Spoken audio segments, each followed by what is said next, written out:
तो हेलो दोस्तों, कैसे हो आप सब। आई होप आप अच्छे होंगे। स्वागत है आप सबको मेरे इस चैनल पर। तो चलिए मैं आप सबके लेकर आई हूँ एक बहुत ही शानदार रेसिपी। वो है मूली का पराठा। तो चलिए मूली का पराठा बनाने के लिए सबसे पहले मैंने यहाँ लिया है 2 मूली। इसको मैंने अच्छे तरीके से धो लिए हैं। मूली ताज़े हो तो मूली का पराठा बहुत अच्छा लगता है। तो यहाँ मेरा मूली बहुत ताज़ा है, मैंने इसे धोकर अच्छे तरीके से छील लिया है। तो यहाँ देखिए मेरा मूली अच्छी तरीके से अब छिल रहा है। और बहुत से लोगों की ये शिकायत होती है कि मेरा मूली का पराठा अच्छे से बन नहीं पाता है, उसमें पानी निकल आते हैं, बेल नहीं पाती हूँ। तो इन सारे मुश्किलों को मैं आसान करने आई हूँ और एक ऐसा मेथड्स बताऊँगी जिससे आपके मूली के पराठे फटेंगे भी नहीं और बहुत कुरकुरी सी बनेगी। तो चलिए जानने के लिए अंत तक मेरा ये वीडियो ज़रूर देखें कि मैं कैसे बनाती हूँ रेसिपी। तो आई होप आपको इससे भी फ़ायदा होगा।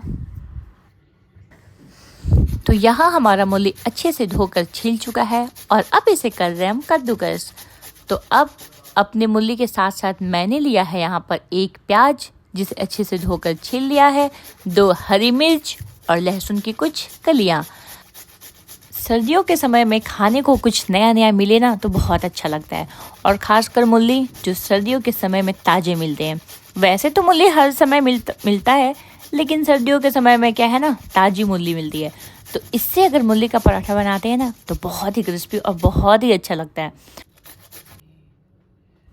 तो यहाँ मैं क्या करने वाली हूँ, मूली के साथ साथ अपने प्याज को भी कद्दूकस कर लेती हूँ। उससे क्या होता है ना, जब मूली और प्याज दोनों मिलकर आते हैं ना तो उनके स्वाद में तो 4 चांद लग जाता है। तो इसलिए मैंने प्याज को यहाँ कद्दूकस कर लिया। तो बस यहाँ प्याज और मूली दोनों को मैंने कद्दूकस कर लिया है। अब दिक्कत ये होती है ना दोस्तों कि इसमें मूली और प्याज दोनों में पानी बहुत ही आता है। तो अगर ऐसे हम पराठे बनाते हैं तो फिर पराठे तो बेल पाएंगे नहीं, क्योंकि उसमें अगर पानी ज़्यादा हो, नमी ज़्यादा हो तो बेलने में बहुत दिक्कत होगी। बेलन में लग जाएंगे, चकले में अपने लग जाएंगे। तो उसके लिए सबसे पहले हम लोग को इसका पानी निकालना होगा। तो पानी निकालने के लिए हम क्या करेंगे, अब इस मूली और प्याज जो कद्दूकस किया हुआ है, तो पानी उसके निकालने के लिए हमें क्या करना होगा, इस मिक्सचर को अपने हाथों की हेल्प से, हाथों से ऐसे दबाकर और पानी को बाहर निकाल देंगे। तो देखिए मैं कैसे पानी को निकाल रही हूँ। तो बस सिंपल, बहुत ही आसान है। ऐसे हाथों से दबाएंगे और पानी अपने आप ही निकल जाएगी। और जब पानी निकल जाएगी तो ये हमारी जो स्टफ़ बन के बहुत सूखे सूखे बन के तैयार होंगे, जिससे पराठे बनाने में कोई दिक्कत नहीं आएगी। तो यहाँ देखिए बहुत ज़्यादा पानी है इसमें, मूली और प्याज दोनों मिले हैं ना, इसलिए पानी कुछ ज़्यादा ही है। तो बस इसी प्रोसेस से हम अपने सारी मूली के पानी को बाहर निकाल लेंगे। और यहाँ देखिए हमारा मूली अलग हो चुका है और इसकी पानी अलग हो चुकी है। और पानी का इसका बहुत यूज है, इसलिए पानी को फेंकना नहीं है। चलिए अब आगे देखते हैं कि इस पानी को हम क्या करने वाले हैं। तो अब चलते हैं अपने अगले प्रोसेस में। तो यहाँ मैं ली हूँ 2 कप गेहूं के आटे और इसमें मिला रही हूँ 2 चम्मच बेसन। बेसन से क्या होता है ना कि हमारे पराठे बहुत कुरकुरी बनती है, तो मज़ा आता है इसे खाने में। तो बस यहाँ मैं मिलाई हूँ 2 चम्मच बेसन, आधी चम्मच अजवाइन। अजवाइन पाचन के लिए बहुत सही है, इसलिए आधी चम्मच अजवाइन, आधी छोटी चम्मच मंगरेल, आधी चम्मच नमक, 2 चम्मच घी या फिर रिफाइंड ऑयल। अब इन सारे मसालों को अपने आटों में अच्छी तरह से मिला लेंगे और फिर इसमें हल्का हल्का पानी देकर एक बहुत ही नरम सा आटा गूँथ लेंगे। और पानी हमें बाहर का नहीं मिलाना है, जो मूली से पानी हमने निकाला था ना, बस उसी पानी को मिलाकर गूँथना है, ताकि इसमें भी मूली का स्वाद आए। अब क्या है ना, मूली से उसके पानी तो सारे हम लोग निचोड़ के निकाल दिए हैं, तो फिर स्वाद रहा ही कहाँ। तो क्यों ना हम इसी पानी का यूज़ करके और इसी से अपना गूँथ लें अपना आटा। तो बस मैंने यही किया, इस पानी को मैंने यूज़ किया और इससे गूँथ लिया अपना आटा। इससे क्या होता है ना, मूली का स्वाद बहुत अच्छा आता है। अब भाई मूली के पराठे खाओगे और मूली का स्वाद ना आए तो फिर कहाँ मज़ा आए। तो बस धीरे धीरे कम कम पानी देकर बहुत ही नरम सा आटा गूँथ लेंगे। तो हमें अब यहाँ बिल्कुल भी जल्दीबाजी नहीं करनी है, हम इसे धीरे धीरे गूँथेंगे और जितना नरम गूँथेंगे ना उतना अच्छा बनेगा अपना पराठा। यहाँ गुथ चुका है अपना आटा, तो अब चलते हैं अपने अगले प्रोसेस पे। तो अगला प्रोसेस है कि अब हमने किया अपना गैस ऑन और वहाँ पे मिलाया मैंने 2 चम्मच तेल। तेल आप कोई भी यूज कर सकते हैं जो आपको पसंद हो। और यहाँ मैंने लिया आधी चम्मच जीरा।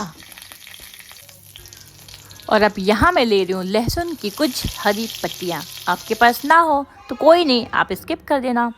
और अब कुछ कटे हुए लहसुन, बारीक की हुई लहसुन। और अब इसे मैं कर लूँगी अच्छे से फ्राई। और लहसुन और अदरक दूर कैसे रहे, तो अब आ जाता है अपना अदरक। तो अदरक को भी मैंने कद्दूकस कर लिया ताकि ये भी अच्छे से अपने पराठों में मिल जाए। बस अब कुछ देर फ्राई होने के बाद यहाँ मैं ले रही हूँ 2 हरी मिर्च, बारीक की हुई हरी मिर्च।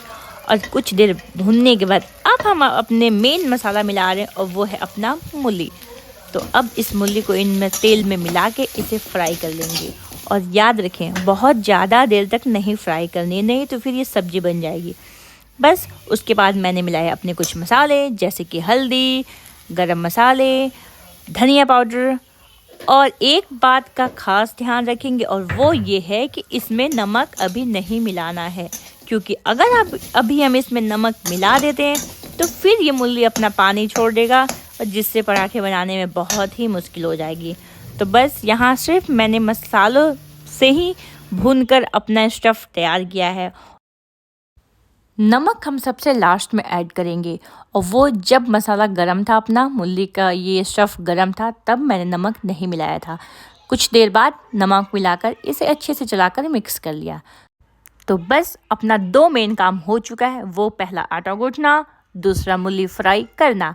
तो अब चलते हैं बनाना शुरू करते हैं। तो सबसे पहले एक रोटी के साइज़ का मैंने लोई लिया है और देखिए बहुत ही सॉफ्ट हो गया। कुछ देर रख दिया था ना हमने, तो बहुत सॉफ्ट हो चुका है अपना आटा।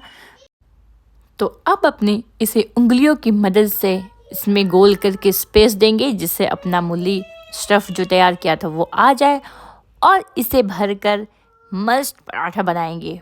तो यहाँ मैं स्टफ़ ज़्यादा ले रही हूँ, आप अपनी मर्ज़ी से ले सकते हैं, कम चाहे तो कम, ज़्यादा चाहे तो ज़्यादा। तो यहाँ मैं 3-4 चम्मच, छोटा चम्मच बहुत छोटी सी है इसलिए 3-4 चम्मच मैंने लिया। और इसे अब बंद करेंगे। तो बंद करना बहुत ही आसान है, इसे किनारों से लेकर ऐसे ऐसे दबाएंगे जिससे इसके किनारे ऊपर आ जाएंगे और जो हल्का सा आएगा मैंने इसी में दबा दिया ताकि मूली बाहर ना निकले। तो अब इसे तुरंत बेलन से नहीं बेलना है, कुछ देर अपने हाथों की हेल्प से इसे बेल देना है, मतलब हाथों से बेलना है, बेलन से नहीं। अब इसके बाद हम अपना बेलन यूज़ करेंगे और बेलन को बहुत रफली या बहुत प्रेशर देकर नहीं बेलना है, बहुत हल्के हाथों से धीरे धीरे करके बेलेंगे। और उधर तवा भी गर्म होने के लिए मैंने रख दिया है। तवा अपना हो चुका है गर्म। तवा कोई बहुत तेज़ आंच करके गर्म नहीं करेंगे, धीरे धीरे गर्म होगा ना तो उससे पराठे बहुत अच्छे सीखेंगे। तो बस अब यहाँ गर्म हो चुका है, एक तरफ सिक भी चुका है, मैंने दूसरी तरफ पलट दिया है। और इसके बाद आप जो भी खाएं, घी बटर जिससे भी मन हो वो इसे लगा के मस्त कुरकुरी से पराठा बना लें। और मैं यहाँ लगा रही हूँ बटर, दोनों तरफ से अच्छे से धीरे धीरे लगा लें और कुछ देर तक ऐसे ही सेकें। तो हो गए ना सारे प्रॉब्लम सॉल्व।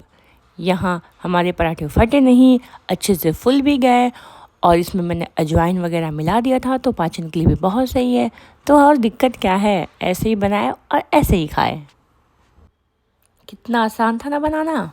तो चलिए आप भी अपने घर में ज़रूर बनाइए और मुझे कमेंट करके ज़रूर बताइए कि आप कैसे बनाए हैं या फिर आपका पराठा कैसे बना है, अच्छा बना है या नहीं, घर वाले तारीफ़ कर रहे हैं या नहीं।